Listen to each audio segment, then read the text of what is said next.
50 பேருக்கு வடை பாயசத்தோடு அன்னதானம் வழங்கப்பட்டது. திருவாரூர் ஜிஹெச் நுழைவாயிலில். மக்களே, அறக்கட்டளை ஈதல் பசி தீர்ப்போம் 365 நாளும் 5 வருட காலங்களாக அன்னதானம் வழங்கப்படுகிறது. இன்றைக்கி யார் 50 பேருக்கு அன்னதானம் வடை பாயசத்தோடு வழங்கியிருக்காங்கன்னு பார்த்தீங்கன்னா, மக்களே அதுக்கு முன்னாடி ஷேர் பண்ணுங்கள்.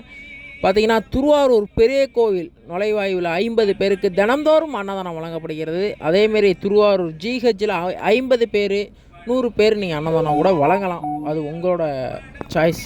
மக்களே, இன்றைக்கி இத்தனை பேருக்கும் வடை பாயசத்தோட அன்னதானம் 51 பேருக்கு வழங்கியிருக்காங்கன்னா யாருன்னு பார்த்தீங்கன்னா, அலிவலம் கொடிமர தெரு நிஷாந்தினி அவங்களோட 7ஆம் ஆண்டு நினைவு நாளுக்கு தான் அவங்களோட குடும்பத்தினர் இன்றைக்கி அன்னதானம் வழங்கியிருக்காங்க. திருவாரூர் ஜிஹெச் நுழைவாயுவில் 51 பேருக்கும் அவங்களோட நினைவு நாளுக்கு இன்றைக்கி அன்னதானம் வழங்கியிருக்காங்க.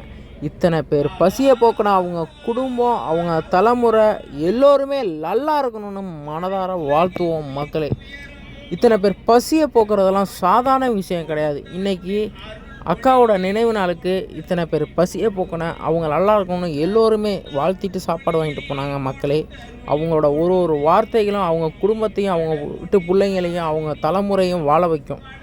அதான் அன்னதானம். ஏன்னா ஒருத்தவங்க பசியை போக்குறது அவ்வளோ பெரிய விஷயம்.